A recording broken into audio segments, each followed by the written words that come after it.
मुझे तो पूरी दुनिया में इज्जत और पूजा मिलनी चाहिए थी, लेकिन मैं एक ऐसी बीस्ट ट्रेनिंग कंपनी में सफाई का काम कर रहा हूँ जो लगभग बंद होने वाली है। यहाँ तक कि मेरी फख्र की वजह 9वें दर्जे की फोनिक्स बीस्ट भी अब एक छोटे से चूजे में बदल गई है और इसी वजह से मेरी अपनी छोटी बहन भी मुझे नापसंद करती है। लेकिन मुझे इस बात की जरा भी परवाह नहीं, क्योंकि 2 साल और आधा पहले जब मैं और मेरे बीस्ट ने मिलकर विनाशकारी इवल स्पिरिट लॉर्ड को हराया था, तब सभी बीस्ट बुरी तरह जख्मी हो गई थी और उन्हें लंबी आराम की जरूरत थी।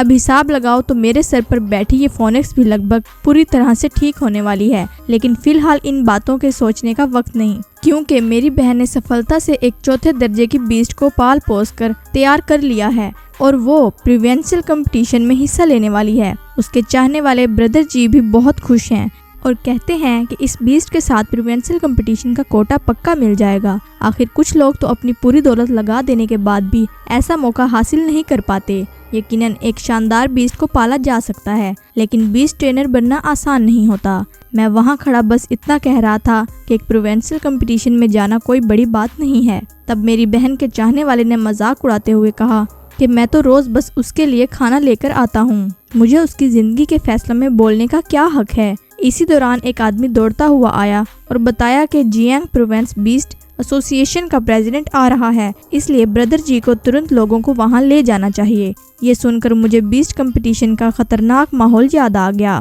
मैं नहीं चाहता था कि मेरी बहन किसी खतरे में पड़े, इसलिए मैं यूं ही कह दिया कि घर पर रहकर गेम्स खेलना ज्यादा बेहतर है। लेकिन मेरी बात ने उसके दिल को चोट पहुंचा दी, क्योंकि सालों से हमारे माँ बाप ने मेरे लिए बहुत मेहनत की। मैंने फौज में सेवा भी की, लेकिन रिटायरमेंट के बाद मैं सिर्फ बीस्ट ट्रेनिंग हॉल में सफाई का काम करने लगा। ना कोई सामान मिला और ना ही कोई शोहरत। अब तो पूरा परिवार भी पड़ोसियों के सामने शर्मिंदा रहता है। मेरी बहन कहती है कि उसे मेरे जैसे निकम्मे भाई की जरूरत नहीं। वो अपनी मेहनत से माँ बाप को अच्छी जिंदगी देना चाहती है और एक महान हीरो जैसे बनना चाहती है। मेरी बहन भी एक दिन किसी महान व्यक्ति की तरह बनना चाहती थी। ये कहकर वो ब्रदर जी के साथ एसोसिएशन के प्रेसिडेंट से मिलने चली गई। मैं भी मजबूरन चुप रहा, क्योंकि मेरे पास अब कोई ताकत या हैसियत नहीं थी कि मैं उन्हें रोक सकूं या समझा सकूं। ऐसा नहीं था कि मैं माँ बाप को अच्छी जिंदगी नहीं देना चाहता, लेकिन मौजूदा हालात मुझे सामने आने की इजाज़त नहीं देते। अगर मेरी पहचान खुल गई और दुश्मनों को मेरी खबर मिल गई तो पुराने दुश्मन बदला लेने आ जाएंगे। इसी बीच मैंने अपने हाथ में पकड़े छोटे पीले चूजे को देखा और उससे निकलती हुई हल्की सी ऊर्जा महसूस की। मैं खुश हो गया, क्योंकि उसकी चोटों को पूरी तरह ठीक होने में अब सिर्फ 1 घंटा बाकी था। जब मेरी बहन ने कंपटीशन में भाग लेने का फैसला कर ही लिया है, तो एक बड़े भाई के रूप में मुझे भी उसका साथ देना चाहिए। इसलिए मैंने सिलेक्शन कंपटीशन देखने का फैसला किया। लेकिन जब मैंने एसोसिएशन के प्रेसिडेंट को देखा तो मैं हैरान रह गया और दिल ही दिल में सोचने लगा। मैंने ध्यान से देखा और सोचा, अरे ये वही लड़का नहीं है जो सालों पहले मुझसे एसोसिएशन में शामिल होने की गुजारिश करता था। आज ये प्रेसिडेंट बन गया है। इसके बाद मैनेजर फैंग ने कंपटीशन की लिस्ट प्रेसिडेंट को दे दी। लिस्ट में 18 साल की लिन क्यू का नाम देखकर और जानकर कि वो अपनी उम्र के लोगों में सबसे प्रतिभाशाली मानी जाती है, प्रेसिडेंट गुस्से में आ गया। उसने कहा कि बीट्स बैटल मजाक नहीं होती, ये असल लड़ाई होती है। लेकिन उसकी बात पूरी करने से पहले ही एक्सक्यूर ने कहा कि वो कर सकती है। प्रेसिडेंट ने जवाब दिया कि सिर्फ कह देने से कुछ नहीं होता। तब ज़ेंग ली ने तुरंत अपने बीस्ट को पेश किया और कहा कि असली ताकत का फैसला तो युद्ध में ही होता है। प्रेसिडेंट ने कहा कि अगर वो जीत गई तो कंपटीशन का क्वालिफिकेशन मिल जाएगा। ये कहकर उसने लिंग एक्सक्यूर का कश्मता रखने का फैसला किया। लेकिन मैंने तुरंत समझ लिया कि कुछ गड़बड़ है। ज़ेंग ली का किंगशी बीस्ट ज्यादा समय से मैच्योर हो चुका था, जबकि एक्सक्यूर का आर्मोर्ड स्कॉर्पियन अनुभव नहीं रखता था। मेरे हिसाब से एक्सक्यूर के जीतने के चांसेस बहुत कम थे। फिर भी एक्सक्यूर ने हार नहीं मानी और प्रेसिडेंट से एक मौका देने की गुजारिश की। उसने कहा कि प्रोविंशियल कंपटीशन का क्वालिफिकेशन हासिल करके ही वो आगे बढ़ सकती है और अपने माँ बाप को अच्छी जिंदगी दे सकती है। ये कहकर उसने अपने आर्मोर्ड स्कॉर्पियन को पुयन चोन यानी रॉक पियर्सिंग क्लाउड स्ट्राइक इस्तेमाल करने का हुक्म दिया। कुछ पत्थर के टुकड़े उड़कर किंगशिप बीस्ट पर हमले किए गए।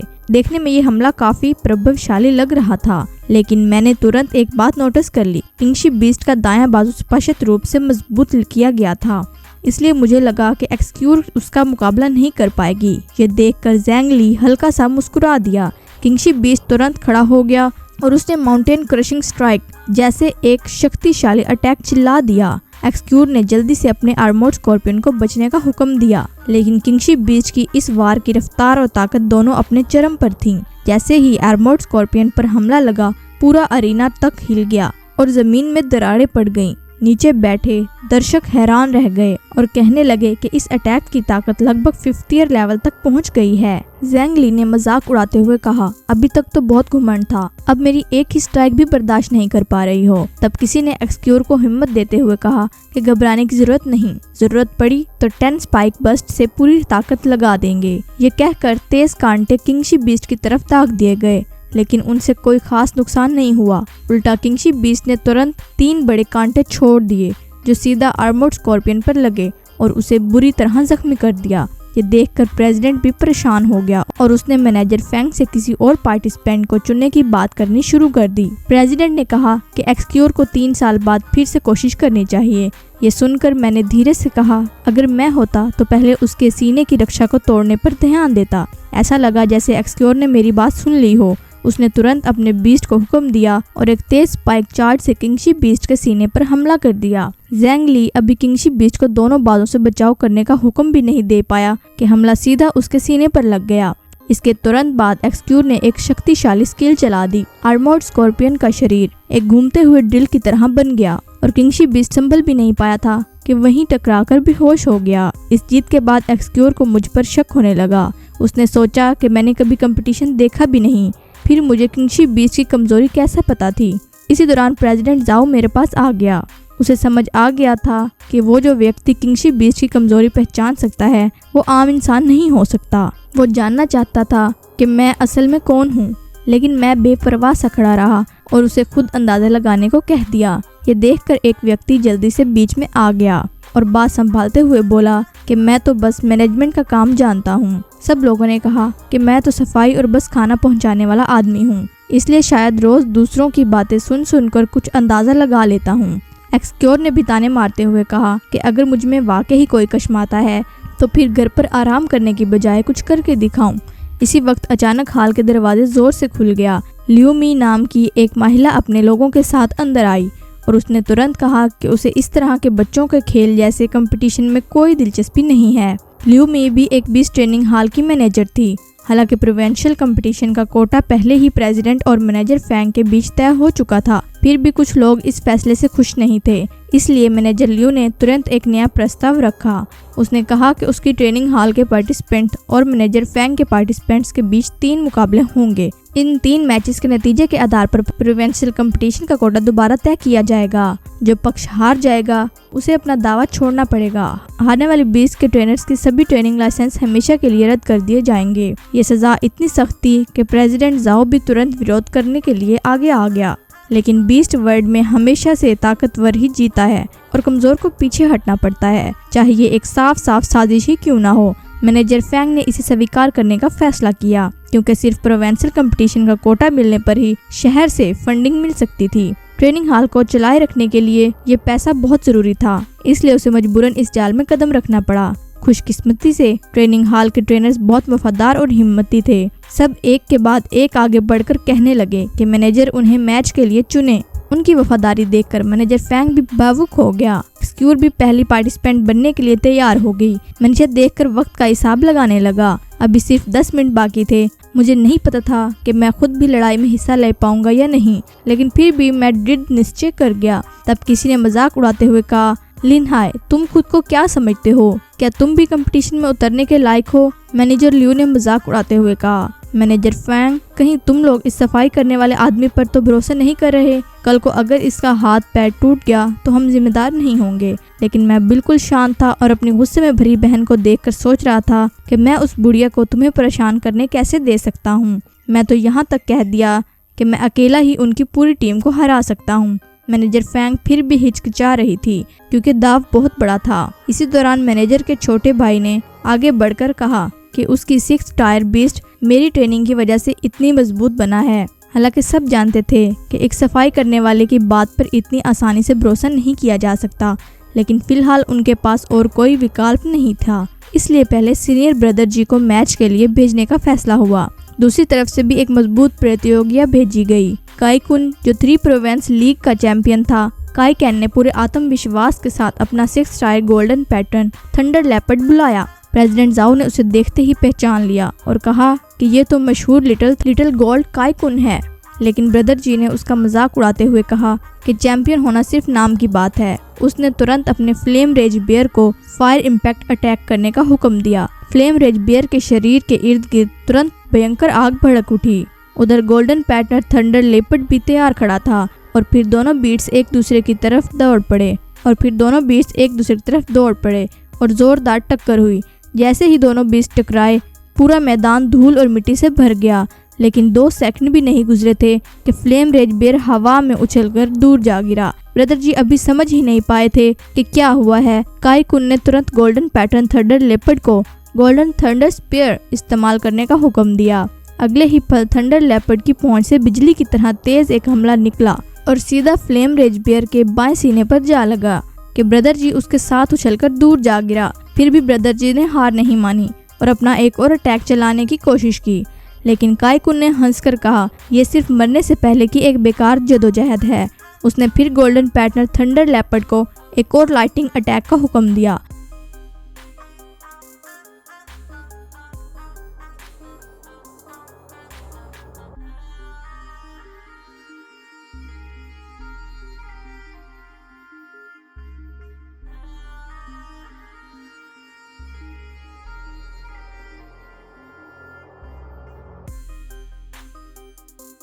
इसके बाद उसने मैनेजर फैंग का मजाक उड़ाते हुए कहा, क्या यही तुम्हारा सबसे बड़ा जीनियस है? मेरे हिसाब से तो ये सबसे बड़ा मजाक है। काई कुन ने मजाक उड़ाते हुए कहा, उनके सामने वाले लोग जिंदगी भर भी उसका मुकाबला नहीं कर सकते। उसकी इतनी अकड़ देखकर मैनेजर फैंग उदास हो गई और बोली कि शायद उसके पिताजी ने जो बीस्ट हाल उसके हवाले किया था अब उसे चलाना मुश्किल हो जाएगा। तब उसका छोटा भाई आगे आया और उसने तसल्ली दी कि उसका बीस्ट भी 6 टायर का है और अभी सब कुछ खत्म नहीं हुआ। वो अरीना में गया और अपना 6 टायर एक्सक्यूबियन सिल्वर बीस्ट बुलाया जो लगभग 6 टायर के हाईएस्ट लेवल तक पहुंच चुका था। मैंने दिल ही दिल में सोचा कि मेरी ट्रेनिंग बेकार नहीं गई, लेकिन काई कुन ने उसे हल्का समझा और कहा कि सिर्फ एक आइस एलिमेंट बीस्ट से उसे डर नहीं लगने वाला। ये कहकर उसने गोल्डन पैटर्न थंडर लेपर्ड को लाइटिंग फ्लैश इस्तेमाल करने का हुक्म दिया। खुशकिस्मती से सिल्वर बीस्ट ने वक्त पर एक आइस शील्ड बनाकर हमला रोक लिया, लेकिन उसे देखकर लग रहा था कि वो काफी दबाव में है। मैं एक तरफ खड़ा धीरे से सलाह दे रहा था कि अगर शैडो बेस्ड स्ट्रेटजी इस्तेमाल की जाए तो ज्यादा अच्छा होगा। छोटे भाई ने तुरंत मेरी बात समझ ली और सिल्वर बीस्ट को आइस पैक अटैक करने का हुक्म दिया। तुरंत उसके आसपास ठंडी बर्फीली ऊर्जा फैल गई और हवा में आकर बर्फ के कांटे बन गए। गोल्डन पैटर्न थंडर लेपर्ड अपनी रफ्तार का फायदा उठा पाता उससे पहले ही वो हवा में जम गया। उसके बाद आइस स्पाइक सीधा उसके सर पर लगा और सिर्फ एक ही अटैक में थंडर लेपर्ड को हरा दिया गया। लेकिन कहानी यहीं खत्म नहीं हुई, क्योंकि इसके बाद कुछ और होने वाला था। अगले ही पल मैनेजर लियू ने एक और भी ज्यादा ताकतवर प्रतियोगी को मैदान में उतार दिया। उसके सीने पर बना सुराख का निशान देखकर मैनेजर फैंग को याद आया कि ये आदमी सैटो इचियोरियो है। वो कभी दुनिया के 99 रैंक का प्रतिभाशाली बीस्ट ट्रेनर था, लेकिन 3 साल पहले गलत ट्रेनिंग मेथड की वजह से एसोसिएशन से निकाल दिया गया था। मैं उसे देखकर हल्की सी ठंडी हंसी आई, क्योंकि मैंने भी उसे पहचान लिया था। कभी वो मुझसे बीस्ट ट्रेनिंग सीखने के लिए इतना उत्सुक था कि अपनी सकूरा परिवार का गुप्त ग्रांट तक देने को तैयार हो गया था, लेकिन मैंने उसे कुछ भी सिखाने से इनकार कर दिया था। मुझे हैरानी हुई कि अब वो एक डार्क बीस्ट ट्रेनर बन चुका था। मैनेजर लियू ने गर्व से बताया कि स्टाव मास्टर को बुलाने के लिए उसने बहुत बड़ी कीमत अदा की है। सीनियर ब्रदर तुरंत आगे आया और गुस्से में बोला, जो आदमी एसोसिएशन से निकाला जा चुका हो वो खुद को मास्टर कहने लायक भी नहीं, उसे तुरंत यहाँ से निकल जाना चाहिए। लेकिन मैनेजर लियू ने जवाब दिया कि कंपटीशन के नियमों में कहीं भी ये नहीं लिखा कि बिना लाइसेंस वाला ट्रेनर हिस्सा नहीं ले सकता। ये सुनकर सीनियर ब्रदर मजबूरी में चुप हो गया और मन ही मन सोचने लगा कि फैंग लियांग को अभी अपनी पूरी ताकत लगानी होगी। ये घटना आगे की कहानी के लिए एक बड़ा इशारा थी। इसके बाद सबने देखा कि साटू की जेब से धीरे धीरे काले रंग की बेलें निकलने लगी। कुछ ही पल में पूरा अरीना उनसे भर गया। ये असल में एक सिम्बियोटिक बीस्ट था जो खास दवा के जरिए पौधों और इंसानों को एक साथ जोड़ देता है।